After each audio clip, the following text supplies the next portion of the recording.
श्री कृष्णा दोस्तों, किशोरी क्रिएशन से मैं सपना शर्मा आप सभी का हार्दिक स्वागत करती हूँ आपके अपने चैनल पर। दोस्तों, आज के वीडियो में मैं आपके लिए ऋषि पंचमी की कथा लेकर के आई हूँ। ऋषि पंचमी का व्रत जो है भाद्रपद मास के शुक्ल पक्ष की पंचमी तिथि को किया जाता है। यह व्रत अपने पापों से मुक्ति पाने के लिए किया जाता है। ऋषि पंचमी के दिन नदी या तालाब या कुएँ पर जाकर आधी झाड़ा, जिसे लट जीरा और आम भाषा में जिसे ओंगा बोलते हैं, कि 108 डंडियाँ लेकर सिर पर रखकर स्नान किया जाता है। 108 डंडियों से ही दातुन किया जाता है। दोस्तों, यदि आप किसी नदी या तालाब कुएं पर नहीं जा सकते तो घर के स्नान के पानी में ही थोड़ा सा गंगा जल मिला करके और उनको आप लोटे से सिर पर पानी डालकर भी आप स्नान कर सकते हैं। इसके बाद पूजा स्थल को चौका लगाकर या लीप कर या साफ शुद्ध धो करके पवित्र किया जाता है। फिर एक सफ़ेद वस्त्र पर मूर्धन यानी समा के चांबर और आंधी झाड़ी यानी ओंगा या लटजीरे की 8 डंडियों से 7 ऋषि और एक अरुंधति बनाए जाते हैं। आपके पास मूर्धन यानी समा के चावल नहीं, वो आंधी झाड़ा नहीं है, तो आप मूर्धन समा के चावलों से ही जो है 7 ऋषि और अरुंधति बना सकते हैं। ऋषियों को सफ़ेद या पीला वस्त्र, अरुंधति को लाल वस्त्र पहनाया जाता है। उसके बाद इनकी पूजा कर कथा सुनकर व्रत संपन्न किया जाता है। इस दिन जो भी ये व्रत करता है वह अन्न नहीं खाता है। इस दिन मूर्धन का प्रयोग किया जाता है यानी समा के चावल का प्रयोग किया जाता है। इस दिन हल से जुती हुई चीज़ें नहीं खाई जाती हैं। ऋषि पंचमी की कथा। एक नगर में एक ब्राह्मण रहता था। एक बार ऋषि पंचमी पर ब्राह्मण की पत्नी ने उद्यापन करने की सोची, जिसके लिए वह नगर के पास रहने वाले ऋषियों को भोजन के लिए बुलाई।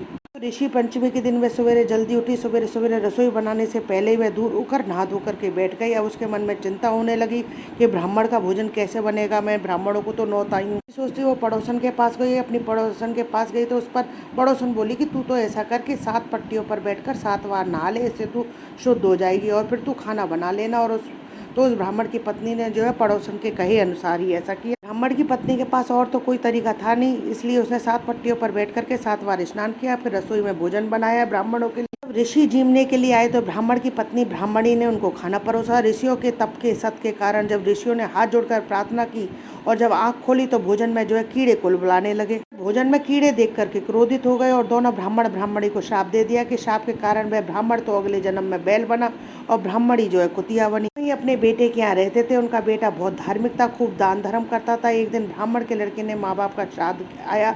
उसने श्राद्ध के दिन ब्राह्मण को खाना खाने के लिए बुलाया। पता चला कि बैल और कुतिया आपस में बात करने लगी। आज तो अपने बेटे के यहाँ आधा खीर पुनी खाने को मिलेगी।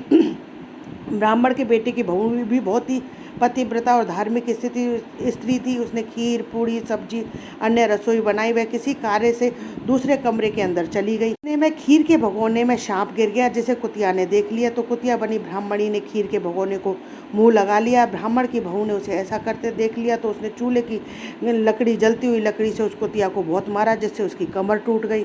की बहू ने जो सारा खाना फेंक करके रसोई की सफाई करके फिर से नया खाना बनाया, सबको अच्छी तरह से जमाया। वह रोज कुतिया को रोटी तो देती थी, पर उस दिन उसने गुस्से में उस कुतिया को कुछ भी खाने को नहीं दिया। रात को कुतिया अपने पति बैल के पास जाकर रोने लगी कि आज तुम्हारी बहू ने बहुत मारा है, मेरी कमर टूट गई, रोटी भी नहीं दी। तब बैल बोला कि आज मुझे भी बेटे ने पूरा दिन खेत जोतने में लगाए रखा, चारा भी नहीं दिया, भी जो है दिन भर से बहुत भूखा हूँ। इस तरह से दोनों आपस में बातें कर रहे थे।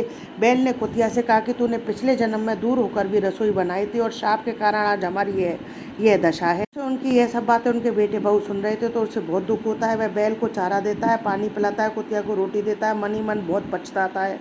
वह पंडितों और ऋषियों के पास जाता है और उनसे अपने माँ बाप की मुक्ति का उपाय पूछता है। तो उन्हें बताते हैं कि यदि तुम भादो मास की ऋषि पंचमी का व्रत करो, उपवास करो, पूजा करो तो तुम्हारे माँ बाप को जो है मुक्ति मिल जाएगी। तुम लगातार 7 वर्षों तक करते हो तो तुम्हारे माँ बाप को मुक्ति मिल जाएगी। बेटे ने लगातार 7 वर्षों तक करता है। 7वें वर्ष आकाश मार्ग से विमान आता है, उसके माँ बाप को मुक्ति मिल जाती है, वे स्वर्ग में चले जाते हैं। इसी महाराज कथा अधूरी हो तो पूरी करना, पूरी हो तो मान करना। दोस्तों, यदि आपको मेरा ये वीडियो पसंद आए तो प्लीज़ मेरे वीडियो को ज़्यादा से ज़्यादा लाइक और शेयर करें। यदि आप मेरे चैनल पर नए हैं तो चैनल को सब्सक्राइब करना ना भूलें। पास ही में बेल आइकन को दबाएं, जिससे मेरे आने वाले हर नए वीडियो का नोटिफिकेशन आपको मिल जाए। जय श्री कृष्ण दोस्तों।